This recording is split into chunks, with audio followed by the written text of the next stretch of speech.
नमस्कार साथियों and welcome to the series of video lectures on psychology. मैं doctor Arpita Chaudhary आज आपसे बात करूंगी टाइप्स ऑफ साइकोलॉजिकल टेस्ट्स के बारे में। Now will talk about group tests. देखिए, ग्रुप टेस्ट जो सामूहिक परीक्षण है वो एक समय में बहुत सारे लोगों पर, जैसे मैंने कहा हज़ारों और ज़रूरत पड़ने पे हज़ारों से भी ज़्यादा लोगों पर इस्तेमाल किए जा सकते हैं। इसके साथ साथ यहाँ पर जो जैसे मैंने कहा इंडिविजुअल टेस्ट में हम 1-to-1 एक कॉर्डियल रिलेशनशिप स्टैब्लिश करते हैं, वो यहाँ पर ज़रूरत ख़त्म हो जाती है क्योंकि ग्रुप पे करते हैं। तो दैट उसका फ़ायदा भी है, नुकसान भी है, उसकी बात अब करेंगे। इसके साथ साथ क्योंकि हमने एक साथ बहुत लोगों पे किया तो it saves time and money. बहुत समय की बचत होती है जहाँ पर आपके पास समय कम है और आपको बहुत से लोगों की हमें ज़रूरत के हिसाब से उनकी क्षमताओं का आकलन करना है, तो हम ग्रुप टेस्ट का इस्तेमाल करते हैं।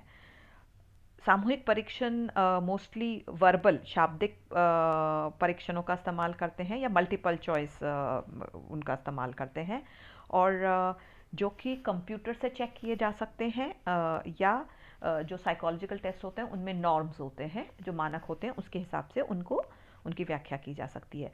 तो इसके अंदर जब हम, जैसे मैंने कहा कि आपने देखा होगा कि आजकल आपके जो आईआईटी का एग्ज़ाम है, मल्टीपल चॉइस होते हैं, उनको कंप्यूटर से आपने आंसर्स फीड कर दिए and they can be computer checked, OMRs जो होती हैं।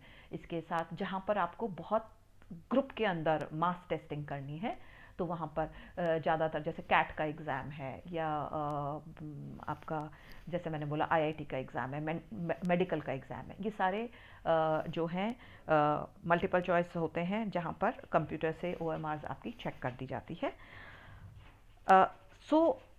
चूँकि कंप्यूटर द्वारा चेकिंग होती है, इनके रिजल्ट्स ज़्यादा ऑब्जेक्टिव होते हैं एंड वस्तुनिष्ठ होते हैं, क्योंकि जो मशीन है उसमें गलती की संभावना नहीं होती है। और इसके साथ साथ जो रोल ऑफ एग्जामिनीज है, जो जैसे मैंने कहा जो 1-to-1 जो इंडिविजुअल टेस्ट हैं, वहाँ पर एग्जामिनी का रोल बहुत इम्पोर्टेंट होता है,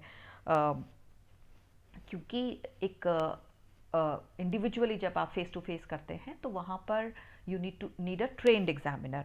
ठीक है, यहाँ पर जो एग्जामिनी का रोल बिल्कुल ऑलमोस्ट नेग्लिजिबल या ख़त्म हो जाता है, तो आपको एक्सपेंसिव ट्रेनिंग देने की ज़रूरत नहीं है, एक अनुभवी एग्जामिनर की ज़रूरत ख़त्म हो जाती है, तो ये भी एक तरह से उसका फ़ायदा है। इसके साथ साथ group test provide better norms, मानक प्रोवाइड करते हैं। देखिए, अब मैं इसको डिटेल में मानक क्या होता है मैं बता चुकी हूँ।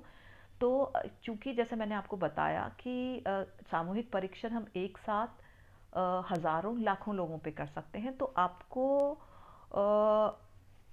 इतने लोगों का डेटा प्राप्त हो जाता है बहुत कम समय के अंदर, जो कि इंडिविजुअल टेस्ट में तो बहुत समय लगता है। तो एज अ रिज़ल्ट हमें कोई भी जब टेस्ट करना है बहुत लोगों के ऊपर, तो हम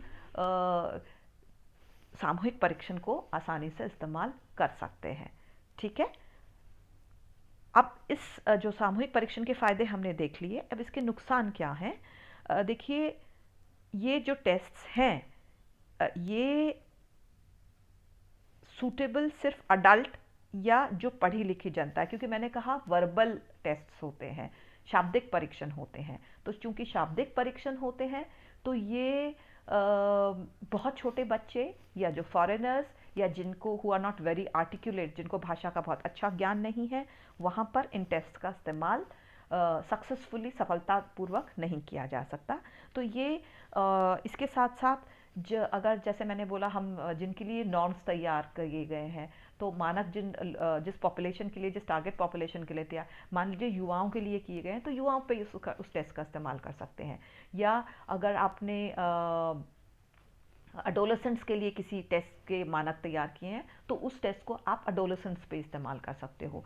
तो ग्रुप टेस्ट के अंदर ये लिमिटेशन हो जाती है कि जिन टारगेट पॉपुलेशन के लिए आपने वो मानक तैयार किए गए हैं, उसी पॉपुलेशन पे आप उसको इस्तेमाल कर सकते हैं, सब पे नहीं कर सकते। इसके साथ साथ जैसा मैंने आपको बोला कि जिनको भाषा का ज्ञान नहीं है या बहुत छोटे बच्चे, उनके ऊपर आप इसको नहीं कर सकते हैं।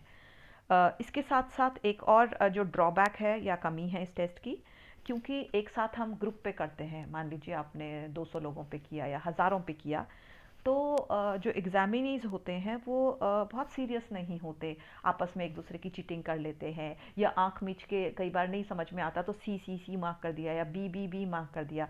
तो इस तरह से उसके जो रिजल्ट्स हैं वो कहीं ना कहीं हमें रिलायबल प्राप्त नहीं होते हैं।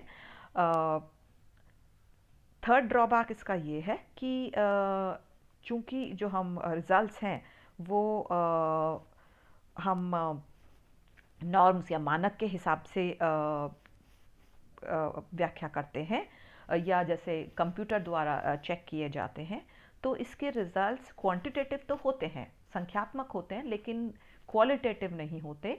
जो चीज़ हमें जो इन्फॉर्मेशन, जानकारियाँ हमें इंडिविजुअल टेस्ट में प्राप्त होती हैं, बेशक समय लगता है, लेकिन बहुत महत्वपूर्ण जानकारियाँ कि व्यक्ति थका हुआ है, व्यक्ति की तबीयत ठीक नहीं है, व्यक्ति झिझक रहा है, व्यक्ति फंबल कर रहा है, व्यक्ति नर्वस हो रहा है, व्यक्ति, ये सारी जो साइकोलॉजिकल इन्फॉर्मेशन हमें जो इंडिविजुअल टेस्ट में मिलती है वो यहाँ पर नहीं मिल सकती। और इसीलिए मैंने बोला कि इससे जो हमें जो रिजल्ट्स प्राप्त होते हैं दे आर नॉट क्वालिटेटिव। ठीक है। एक और ड्रॉबैक जो ग्रुप टेस्ट का है कि ये व्यक्ति की बेस्ट क्षमताओं को नहीं दर्शाता।